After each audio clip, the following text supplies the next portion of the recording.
അമേരിക്കയിലെ ഹവായ് ദ്വീപിലുള്ള ഹൊണാലു എൻ്റെ ക്യാപിറ്റൽ സിറ്റിയാണ്.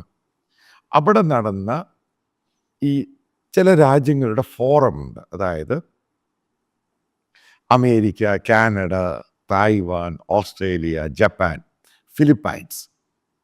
ഈ രാജ്യങ്ങളുടെ ഡിഫൻസ് ഫോറങ്ങൾ ബന്ധപ്പെട്ട് നടന്ന ഒരു സമ്മിറ്റ്. അതിൻ്റെ മേജർ റോൾ അമേരിക്കയുടെയാണ്. അതിനകത്ത് അവർ കാണുന്ന ഒരു പൊട്ടൻഷ്യൽ ത്രെട്ട് ചൈന. ഇപ്പം ചൈന ഏത് രീതിയിൽ ഒതുക്കും? കാരണം തായ്വാനാണ് ഇഷ്യൂ.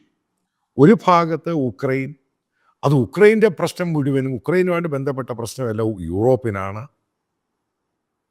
തായ്വാനുമായിട്ട് ബന്ധപ്പെട്ട ഇഷ്യൂ അത് ഓസ്ട്രേലിയക്ക് പ്രശ്നമാണ്, ജപ്പാന് പ്രശ്നമാണ്, ഫിലിപ്പൈൻസിന് പ്രശ്നമാണ്, സൗത്ത് കൊറിയയ്ക്ക് പ്രശ്നമാണ്, കാനഡയ്ക്കും അമേരിക്കയ്ക്കും പ്രശ്നമാണ്.